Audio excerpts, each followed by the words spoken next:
2024 में होने वाले लोकसभा चुनाव से पहले दिल्ली में जनता दल यूनाइटेड यानी जेडीयू की राष्ट्रीय कार्यकारिणी की बैठक हुई। जेडीयू के राष्ट्रीय अध्यक्ष राजीव रंजन सिंह उर्फ ललन सिंह ने अपना इस्तीफा सीएम नीतीश कुमार को सौंप दिया।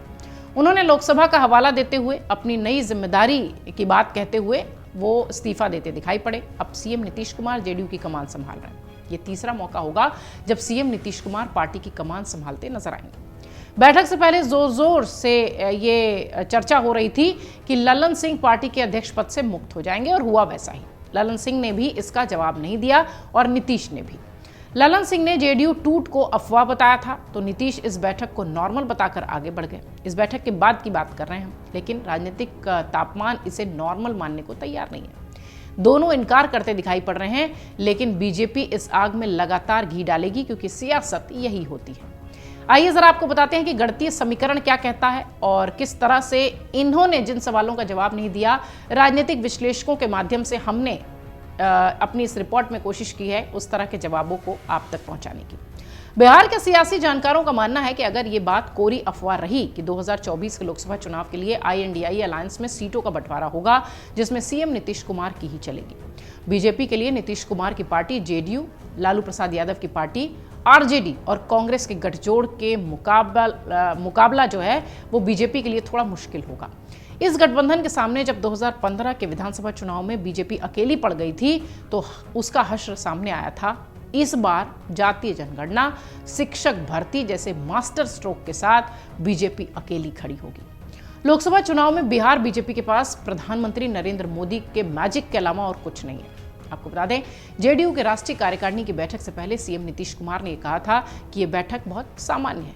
अगर सिर्फ ये दावा सही निकला और इस सामान्य बैठक के दौरान सामान्य तरीके से अध्यक्ष बदल दिया गया तो अब आगे क्या होगा। वहीं अब सवाल ये भी उठ रहा है कि ललन सिंह को जब किनारे ही करना था तो उन्हें कुछ समय पहले दोबारा अध्यक्ष बनाया क्यों गया। इस सवाल के जवाब में भी नीतीश फंसते दिखाई पड़ेंगे। जेडीयू के नए अध्यक्ष के सामने जेडीयू आरजेडी के बीच फिलहाल समन्वय बनाना बड़ी चुनौती है। साथ ही आईएनडीआई गठबंधन में भागीदारी को मजबूत करना, मजबूती से वापस लाना, ये बड़ी चुनौती है। नीतीश कुमार को यहां चेहरे के रूप में अहम जिम्मेदारी मिले, इसके लिए मजबूती से उन्हें काम करना है और ये सारे काम वो अपने ऊपर जिम्मेदारी के साथ करना चाहते हैं, जो शायद उन्हें लग रहा होगा कि ललन सिंह इसमें फेल होंगे, इसलिए वो ये जिम्मेदारी अब खुद ले रहे हैं।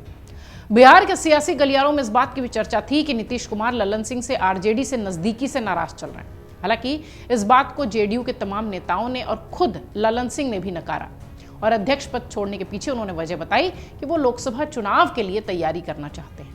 हालांकि अध्यक्ष पद छोड़ने के लिए लोकसभा चुनाव को कारण बताना किसी भी सियासी जानकार को पच नहीं रहा है। ये जो बयान है ये कोई बहुत एक्सेप्टेबल बयान नहीं लग रहा है। उनका ये मानना है कि पार्टी में कुछ जरूर गड़बड़ है, इसलिए ठीक चुनाव से पहले अध्यक्ष पद को छोड़ना पड़ा।